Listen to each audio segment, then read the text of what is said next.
Adelante, economista Carlos Viera. Buenas tardes, ¿cómo están ustedes? ¿Cómo andás, Siempre Carlos? bien, siempre Siempre bien, tirando. espectacular. Bueno, un gran saludo a ustedes, Te tengo que hacer grandes una pregunta. protagonistas. Adelante. De pique, mirá, la calle anunció acuerdo con socio de coalición sobre el proyecto de ley de seguridad social. Yo te iba a pedir el teléfono de Bertoni, pero yo lo tengo que tú me lo habías dado y lo iba a llamar. Pero primero te lo pregunto a ti. ¿Esta ley que se vote, se puede plebiscitar o no se puede plebiscitar? Sí, es un tema jurídico. Yo considero que sí, así como se plebiscitó en el año 1989.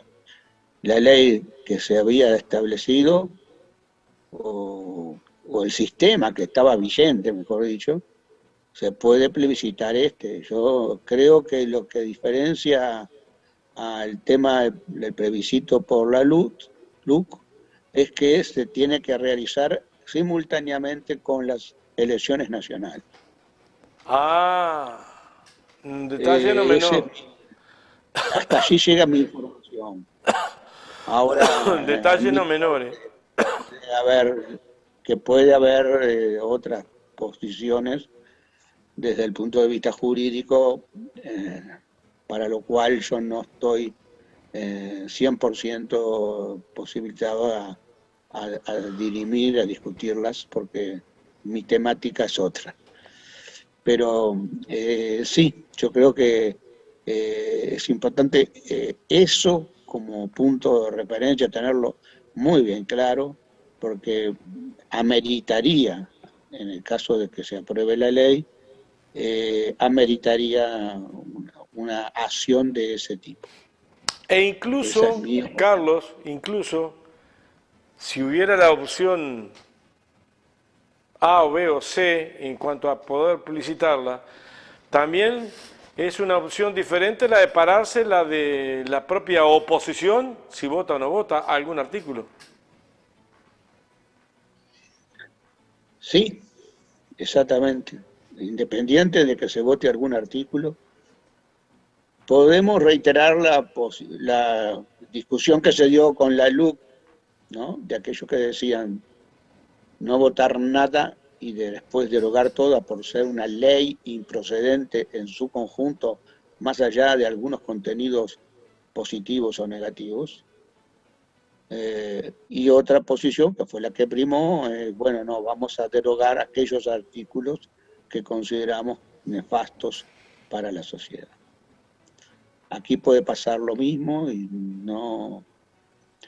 Yo me he siempre expresado en términos de lo que está inspirando la ley y de cómo, a mi modo de ver, se debe parar la oposición frente a este tipo de cosas, porque va en juego una torcida ideológica.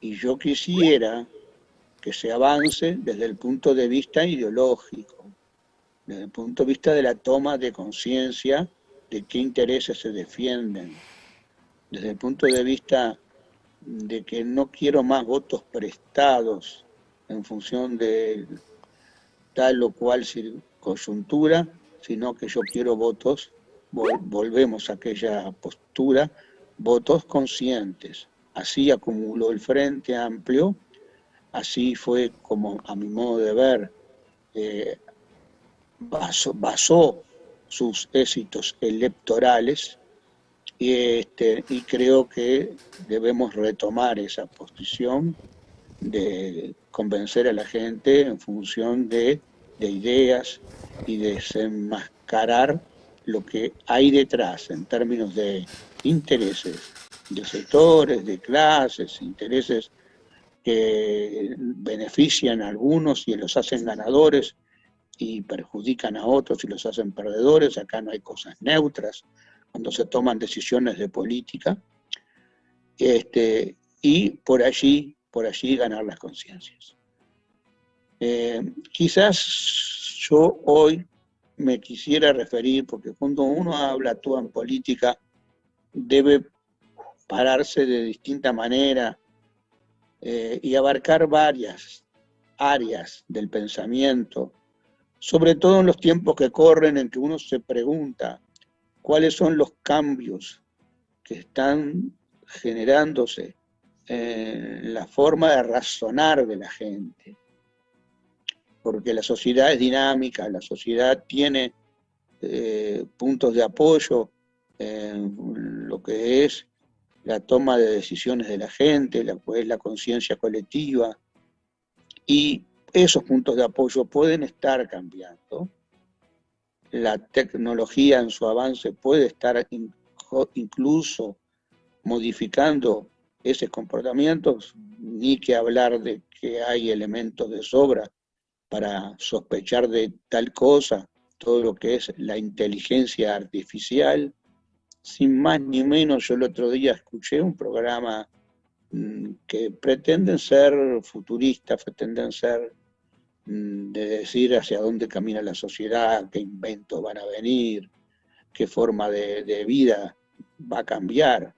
Y en una de esas meten como al pasar aquello de que no va a haber más elecciones nacionales para elegir los representantes de un país, que todo se va a decidir en base a encuestas y en base a la decisión de la inteligencia artificial. Lo dijeron como al pasar, como quizás en una posición que creo que es extrema, pero que empieza a aflorar.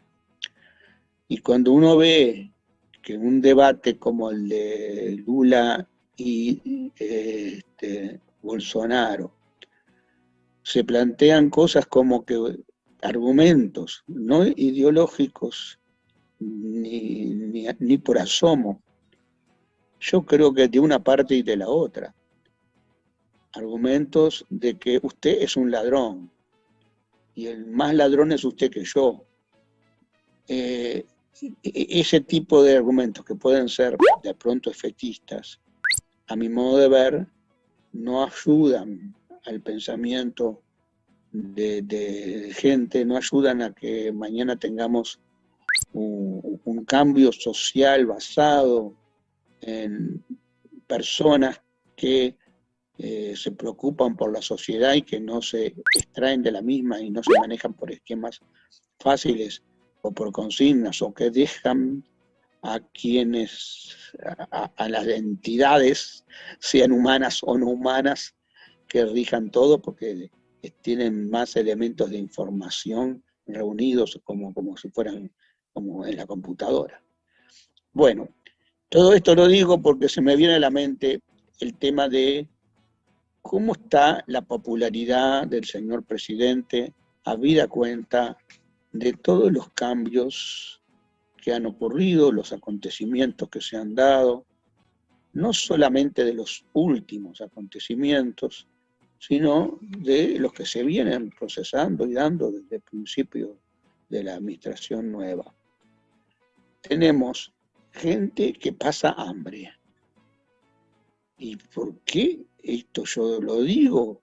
Porque si tengo cualquiera que se asoma al problema que está viviendo la sociedad, no puede sustraerse de que hay ollas populares sostenidas por gente que no tenía, digamos, intereses personales, lucrativos en esa actividad, sino que tenía un grado de altruismo, viendo gente que pasaba hambre a su costado.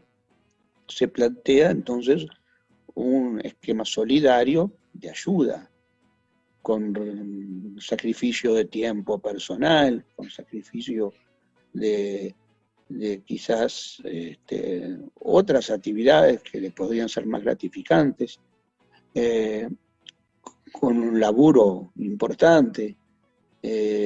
¿Por qué lo hacen? Bueno, justamente lo hicieron por amor al prójimo, por generar entonces una solidaridad entre los hombres, por un mensaje de que aquí no hay, que el egoísmo humano es negativo y que la solidaridad humana es positiva y que hay que sacar a la gente del pozo.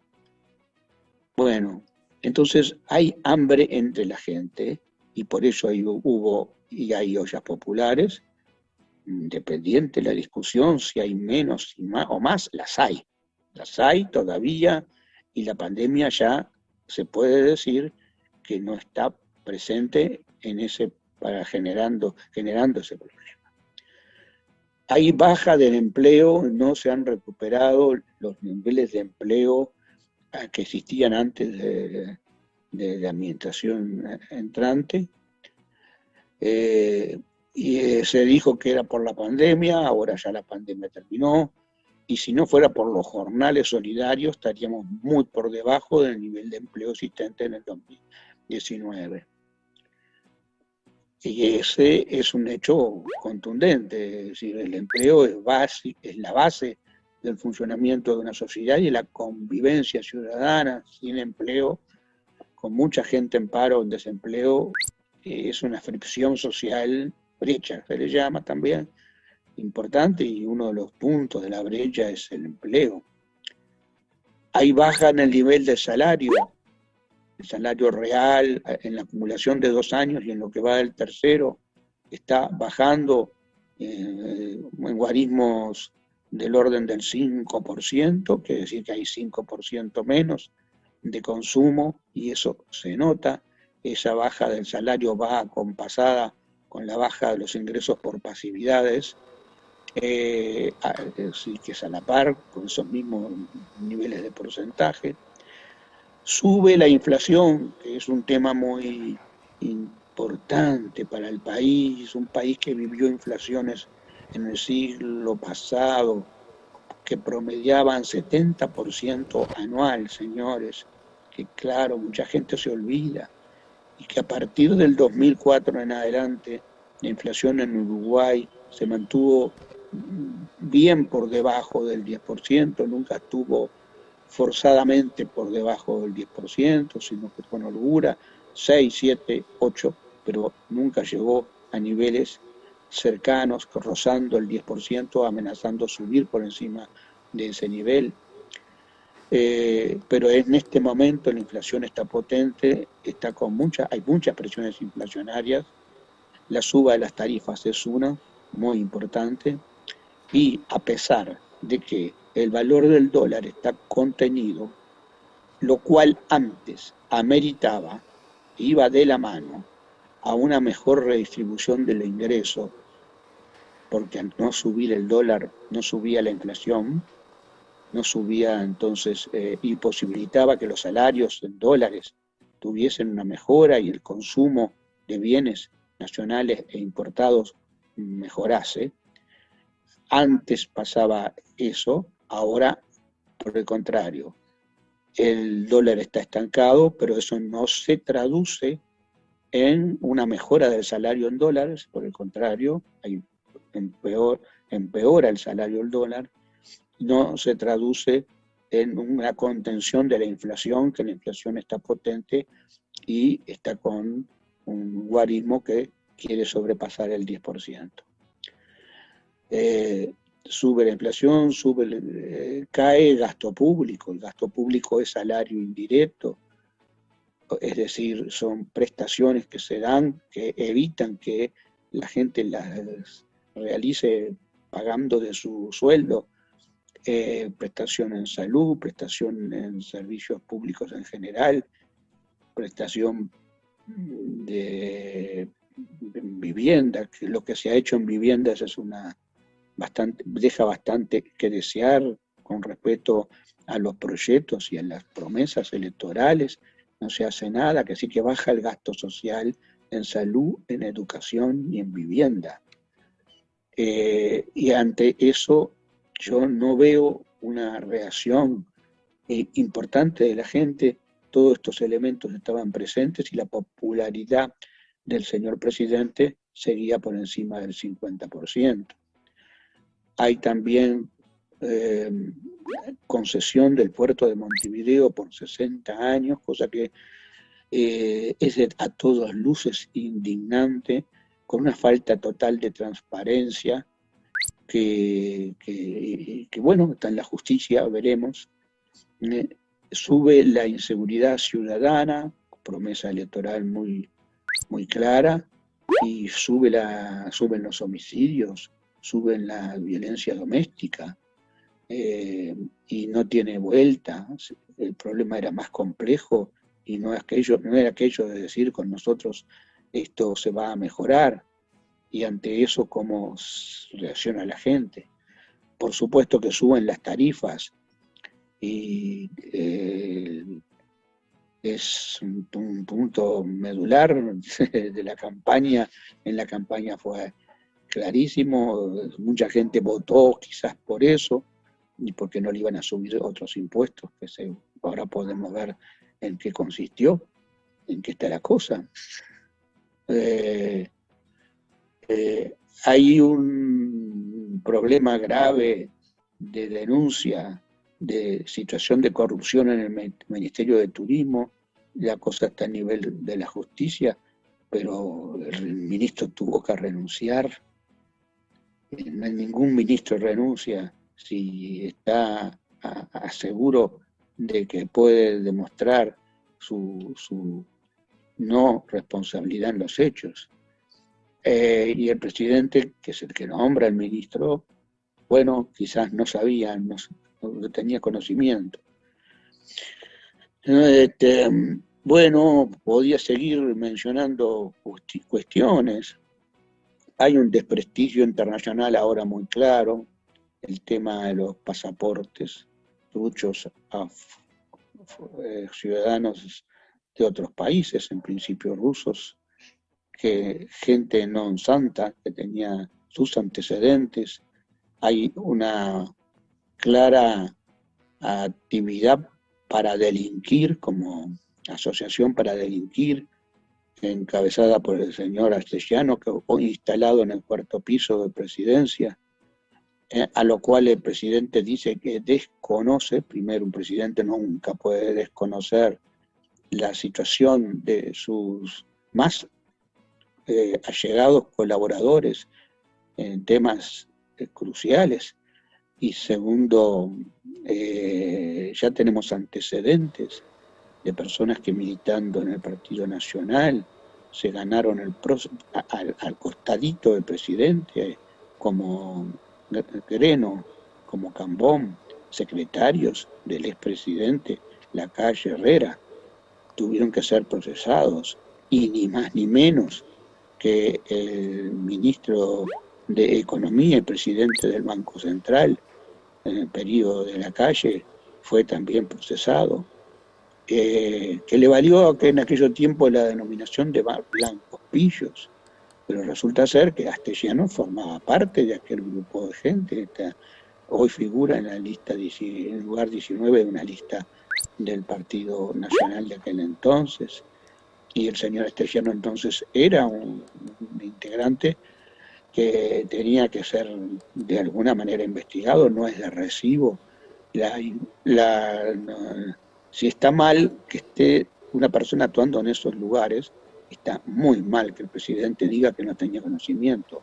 Es mucho peor el remedio que la enfermedad. Y causa un desprestigio internacional unido al otro tema de los pasaportes, que no sé en qué medida, y no se sabe, se está investigando, no son hechos vinculados. La reforma educativa, con bombos y platillos, lanzada como si fuera la panacea, cuando se sabe, por favor, hoy se sabe de niños que están en la escuela agrediéndose a sí mismos por temas vinculados a quién sabe qué serial de televisión o qué manija de grupos. Pero el problema de la educación es un problema mucho más serio. Sumirlo en temas como que los programas o que la administración del sistema requiere tales y cuales ajustes es un saludo a la bandera. Depende del hacinamiento de los hogares, depende de la forma en que el niño se nutre en los primeros 3 años de vida para poder después asimilar conocimientos. Depende de muchos otros factores, de la convivencia, de todo el tema de la inseguridad ciudadana. Hay niños que van armados a los colegios, a las escuelas.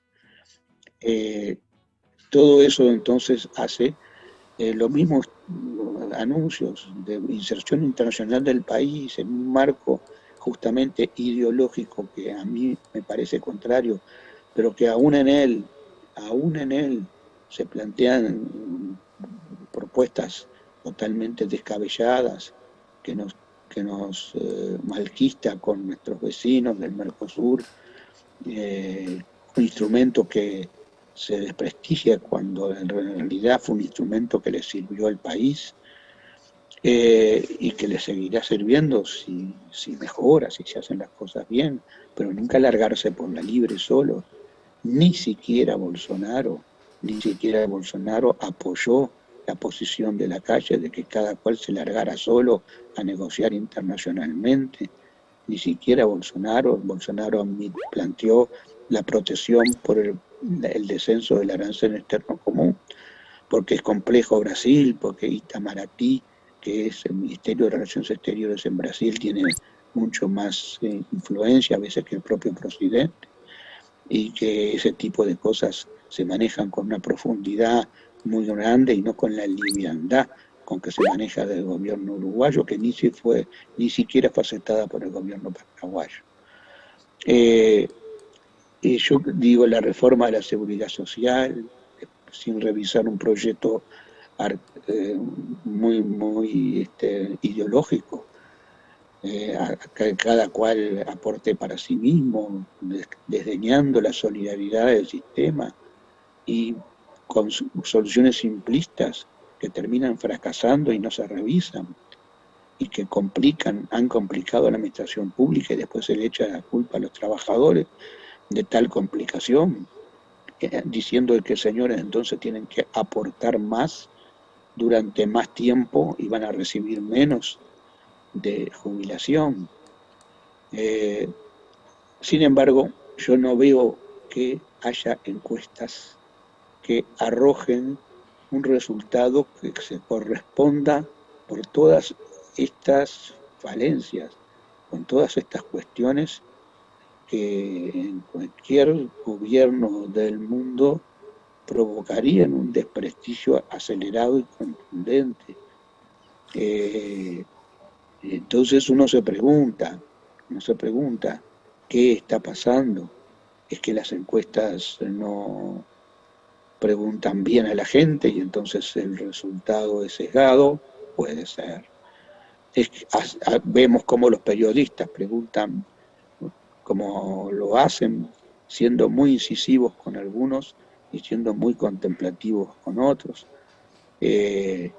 generando en las preguntas respuestas y interpretándoles para el lado que quieren. Bueno, yo no sé si no pasa lo mismo con las encuestas. Cambiar cómo reacciona la gente, esa es mi inquietud, más allá de que las encuestas digan o no digan la verdad. Aproximación a la verdad lo son. Hagamos un promedio entre algunas muy sesgadas hacia un lado y otras más serias. De todas maneras hay una aproximación a la verdad. Y a mí me importan los argumentos efectistas. Cuando se dice fake news, cuando mentiras repetidas 10 veces se convierten en realidad, y me preocupa cómo se para la oposición frente amplista en algunas cosas, cuando se dan por sentado determinadas cuestiones, como que sí hay que reformar sí o sí la seguridad social, sin investigar los antecedentes. Después quedamos en que hay que incidir en aquellas cuestiones tangenciales que no hacen al centro del problema. y solucionamos algunos asuntos y votamos, como decíamos al principio, algunos de los artículos y no otros.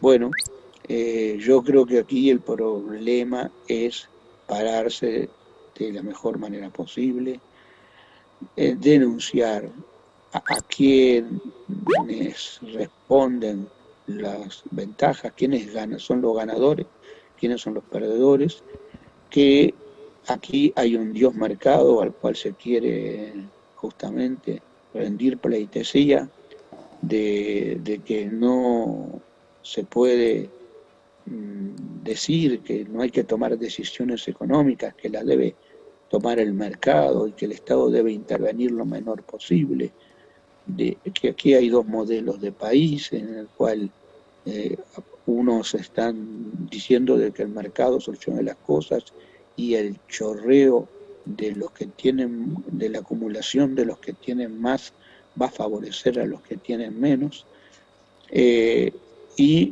quienes tendrían que plantear un programa alternativo con intervenciones del Estado, con autoridad moral, porque si alguien cambió la matriz energética se cambió, y eso fue acción estatal y no del mercado.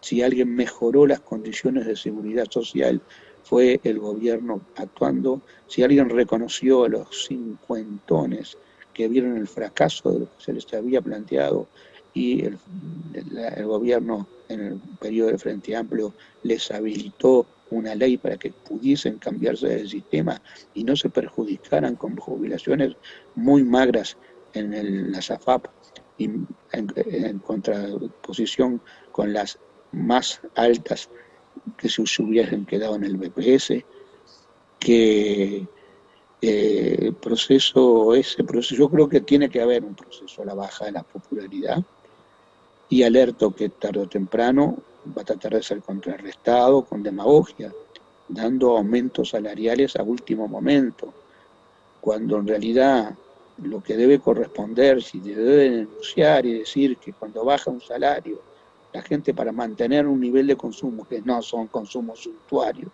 señores, sino que son consumos absolutamente necesarios e imprescindibles, se recurre al crédito. Y que en este país las tasas de crédito, las más baratas, son las del Banco República, que las subieron del 28 al 35% para el crédito social del Banco República, que ya son altas con respecto a una inflación del orden del 10%. Pero las tasas de las tarjetas de crédito del sector, de cualquier entidad privada, la mínima son 70% anual.